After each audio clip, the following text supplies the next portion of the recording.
Salut fils et filles du Dieu très haut. Nous sommes la gloire de Dieu en Jésus-Christ. Dieu nous aime. Il nous a toujours aimés. C'est pourquoi il nous a formés encore à sa ressemblance. Et pour être tel qu'il est, il a soufflé en nous son esprit, pour que nous soyons semblables à lui, pour que nous soyons des êtres comme lui, des êtres divins, des êtres glorieux, des êtres saints. C'est pourquoi sa parole nous dit, dans Jean 3, au verset 16, « Car Dieu a tant aimé le monde qu'il a donné son Fils unique, afin quiconque croit en lui ne périsse point, mais qu'il ait la vie éternelle. » Si nous sommes arrivés à ce niveau, c'est parce que lorsque Dieu a créé l'homme à son image et qu'il l'a placé dans le plus beau des jardins, nous avons failli à notre devoir en nous détournant de l'être le plus précieux, l'être le plus aimant, Dieu, pour nous tourner vers sa créature et écouter sa voix, son mensonge, parce qu'il est menteur depuis le commencement. Et par son amour pour nous, il a vu le désastre de ce péché, de ce mensonge dans la vie de l'humanité, dans la vie de l'homme qu'il a créé à son image, dans la vie de l'homme qu'il a aimé plus que tout.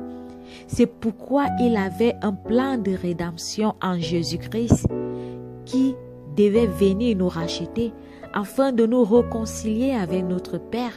Notre Père n'a jamais voulu notre perte. Notre Père n'a jamais voulu notre déshonneur. Notre Père n'a jamais voulu notre ruine. Il a toujours voulu notre bonheur. Il a toujours voulu notre félicité. Il a toujours voulu notre joie. Dieu ne manquait de rien. C'est pas par négligence, ce n'est pas par besoin qu'il a créé l'humain, non, c'est par amour, parce qu'il voulait avoir un être à aimer, un être qui soit semblable à lui, un être pas seulement pour l'adorer, mais puis qu'il puisse partager de l'intimité ensemble. C'est pourquoi nous voyons dans Genèse que Adam marchait dans le jardin et Dieu partageait avec lui, Dieu causait avec lui. Dieu a créé toutes belles choses, toutes bonnes choses avant de créer l'homme, parce qu'il savait ce dont l'homme avait besoin. Mais par notre ignorance, par notre soif de notre connaissance, par le mensonge de l'ennemi, nous avons cru et nous nous sommes détournés de notre Père céleste. Nous nous sommes détournés de l'être le plus divin, le plus glorieux, de celui-là qui nous a aimés plus que tout. C'est pourquoi cet être merveilleux, notre Père céleste, notre Père d'amour, notre Père divin, a pris son Fils unique, son unique. Il l'a envoyé sur terre afin de nous racheter des ténèbres, afin de nous arracher des griffes de l'ennemi qui nous maintenait captifs, qui nous détruisait, qui nous anéantissait, qui nous avilissait. Mais Dieu, notre Père, avait horreur de cette vision.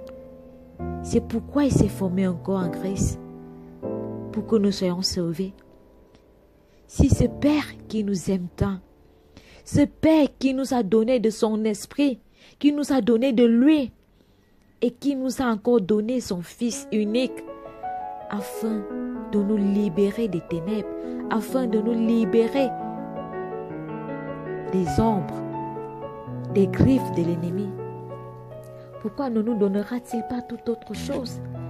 C'est ce que nous voyons dans Romains 8, au verset 32, qui dit « Lui qui n'a point épargné son propre Fils, mais qui l'a livré pour nous tous, comment ne nous donnera-t-il pas aussi toute autre chose avec lui? » Bien-aimés dans le Seigneur, regardons à cet être merveilleux qui est Christ. Regardons à cet être divin qui est Christ. Arrêtons de balader les regards inquiets.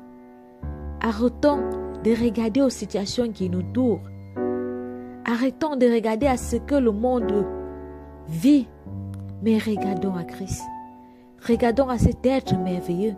Regardons à cet être amoureux de nous. Regardons à cet être qui nous aime d'un amour aussi grand, d'un amour aussi glorieux, d'un amour aussi unique.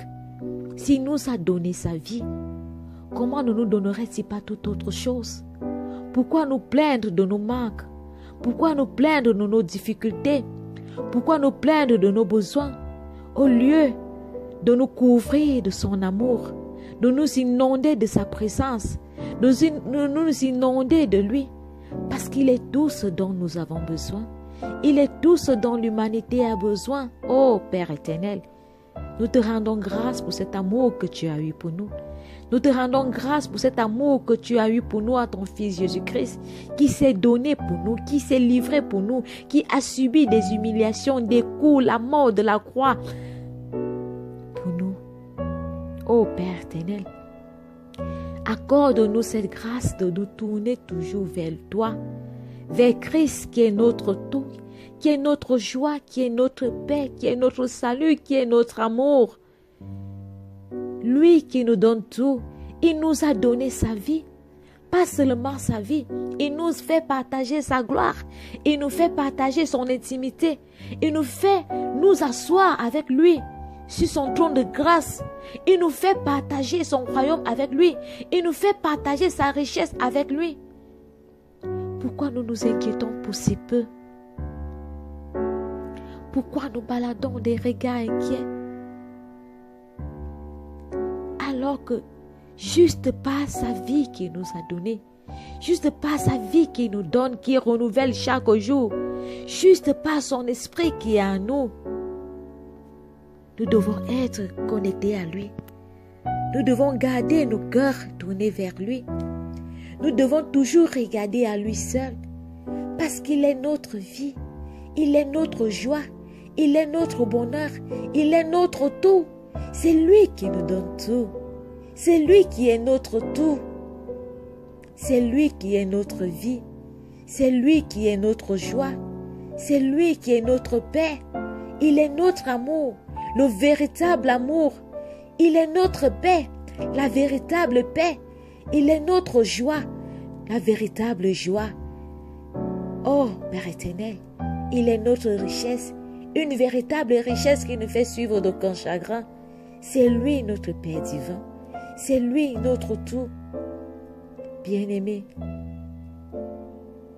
pourquoi ne pas aimer?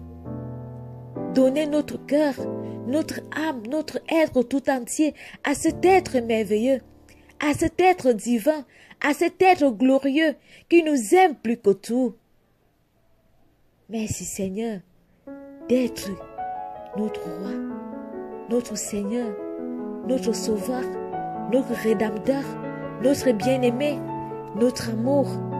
Que toute gloire te revienne, que tout honneur te revienne. Sois béni Seigneur, sois magnifié, bien-aimé. Je nous exhorte, je nous demande de rester connectés à notre Seigneur, de rester connectés à notre Dieu, à notre Sauveur Jésus-Christ, de rester à lui pour toujours, d'avoir les regards fixés sur lui et seulement sur lui.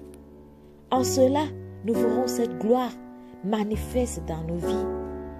Et nous ne regarderons plus, nous n'aurons plus ce regard inquiet qui se tourne à gauche, à droite pour chercher des solutions. Parce qu'il est la solution, il est la véritable solution. Père de grâce, Père saint et fidèle, merci Seigneur pour cet amour que tu es. Merci Seigneur pour tout ce que tu es, pour tout ce que tu fais pour nous, pour cette gloire, pour cet amour manifeste que tu as pour nous. Merci Seigneur, à toi la gloire, l'honneur, à toi la magnificence. Bien-aimés, gardons les yeux fixés sur notre Seigneur et Sauveur Jésus-Christ. Lui qui est tout pour nous, lui qui est notre passé, notre présent, notre avenir, lui en qui nous pouvons donner toute notre confiance et nous ne serons jamais déçus. Soyez abondamment bénis. Renouvelez votre amour tous les jours en votre Seigneur Jésus-Christ. Soyez bénis.